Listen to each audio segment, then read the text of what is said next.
Então vamos para os nossos cases internacionais, né? Eu comentei aqui um pouco sobre o que é Open Energy. Antes de entrar especificamente no cenário brasileiro, eu queria trazer um pouco da visibilidade sobre alguns tratados e alguns avanços que nós tivemos internacionalmente. O primeiro que eu queria comentar aqui é a União Europeia, tá? Com o Regulamento de Execução da Comissão Europeia relativo a requisitos de interoperabilidade e a procedimentos transparentes e não discriminatórios de acesso a dados. Então vocês veem, é um nome bem grande que eles têm desse regulamento, mas toca nos principais pontos que eu comentei, né? Interoperabilidade, acesso a dados. Eu acho que esse é o principal ponto aqui que a gente precisa garantir quando fala de Open Energy, né?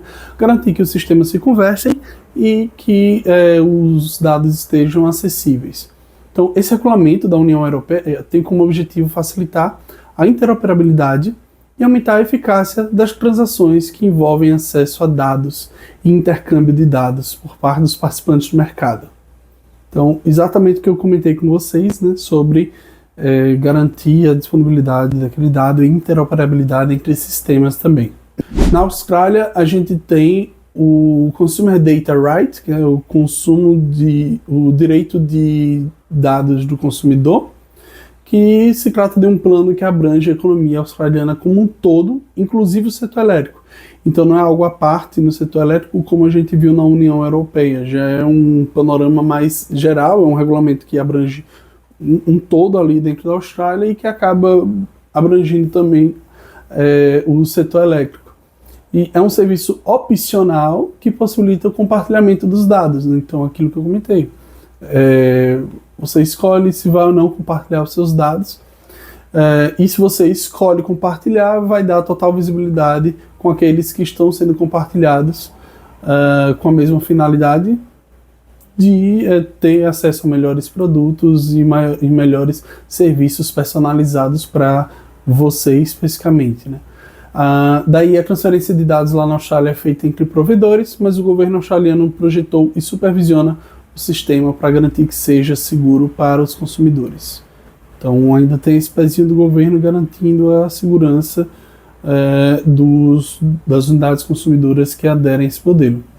E por fim, nos Estados Unidos, a gente tem a Green Button Initiative, que é um programa que foi lançado em 2012 e é referente a um esforço liderado pela indústria, com o objetivo de fornecer aos clientes dos serviços públicos acesso fácil e seguro às suas informações de utilização de energia no formato amigável ao consumidor e ao computador. Então, não basta só você disponibilizar esse dado, né? É importante iniciativas que disponibilizem esse dado de maneira acessível, de maneira que o consumidor final entenda o dado e consiga ler de fato, consiga entender de fato a informação que está sendo disponibilizada, né?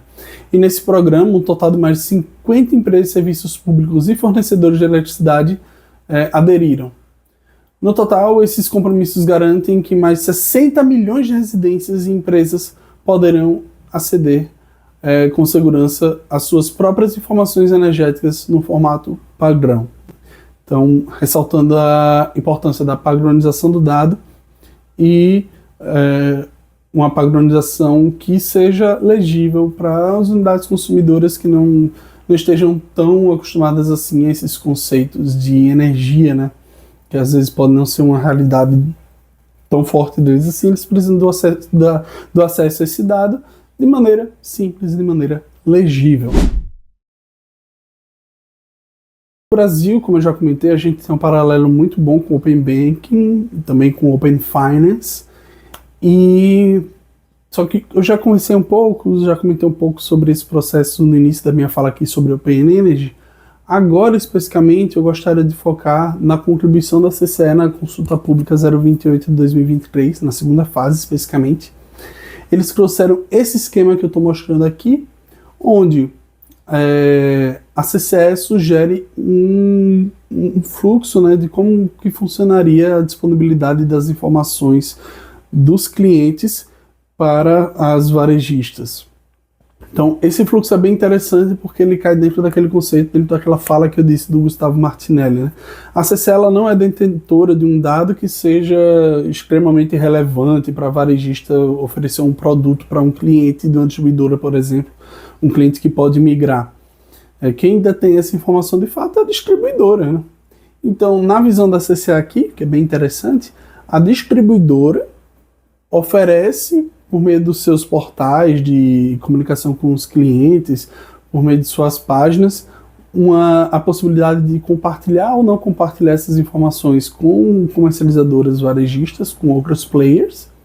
E daí, quando a unidade consumidora marca como OK, a distribuidora pode agora compartilhar esses dados, né, que aqui estão reduzidos em o CE, consumo ponta fora ponta, MUSD, nível de tensão, tipo de tarifa, inadimplência, que é bem relevante também para os varejistas, saber se o cliente paga em dia ou não, o nome do consumidor, CPF, CNPJ, e-mail e telefone, né?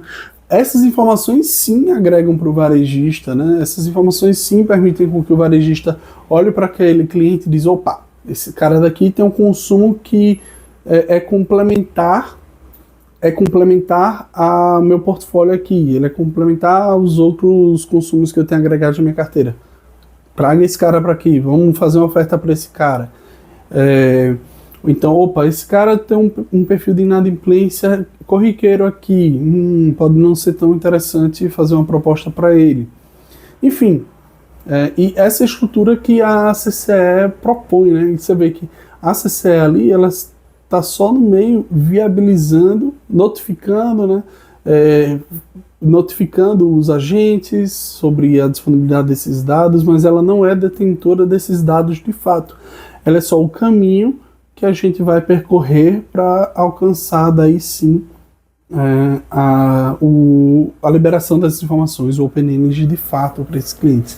Então, bem interessante essa visão.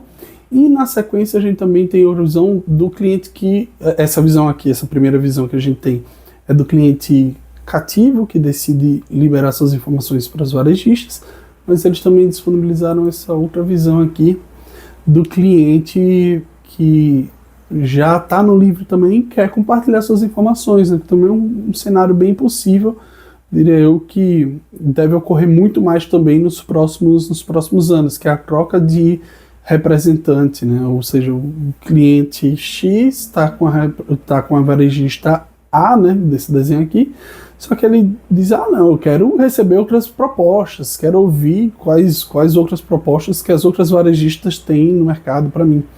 E daí ele disponibilizaria, por meio dessa estrutura, a varejista B vê o cliente bem interessante, pega as informações desse cliente que estão disponíveis ali e faz a sua proposta para ele, né? Então, é um fluxo que funcionaria tanto para os clientes já migrados, quanto para os clientes que ainda não migraram, e que é bem interessante. Porém, tudo isso é só uma proposição, né? A ideia é que a gente provavelmente vá ter uma chamada pública para pegar novas ideias sobre Open Energy.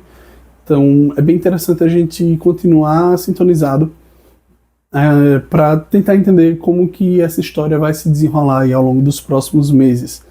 Mas como eu comentei, é um tema bem relevante que deve ter maiores saídas logo mais. Tá, pessoal? E daí, para finalizar, né, eu vim novamente aqui com aquela figura do setor elétrico. Então, já ficou um pouco claro, né, o que ocorre com o setor elétrico, com a sua digitalização, com um processo de Open Energy robusto. A gente consegue ver um maior fluxo e maior disponibilidade dessas informações entre os próprios agentes, né? E no final das contas todo mundo sai ganhando. Os agentes, eles ganham porque, enfim, vai ter até uma certa redundância dentro dos dados de energia do cliente. Então, por exemplo, a distribuidora consegue faturar melhor, a comercializadora pode percorrer caminhos mais simples para ter acesso ao dado do cliente, sem esperar que esse dado seja disponibilizado na CCE, para que outras plataformas disponibilizem para a comercializadora. E para o cliente também é bem interessante, porque ele passa a ter acesso a produtos e serviços personalizados e melhores, e que fazem com que, enfim, e produtos com que estejam mais aderentes com seu perfil de consumo.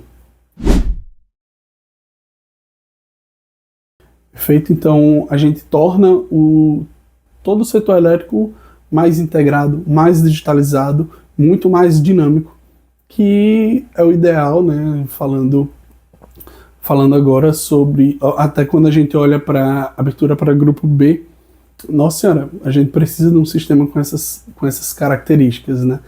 Então, no fim das contas, todo mundo sai beneficiado olhando para esses processos de digitalização e Open Energy. Pessoal, eu falei bastante aqui hoje, mas gostaria de agradecer a todos pela atenção. Reforçando mais uma vez, sou o Carlos, tá aqui meu e-mail, caso vocês queiram entrar em contato comigo para tirar dúvidas sobre API de acesso, sobre processos de inovação no setor elétrico, contem comigo, beleza? E é isso, espero vocês numa próxima oportunidade. Até mais.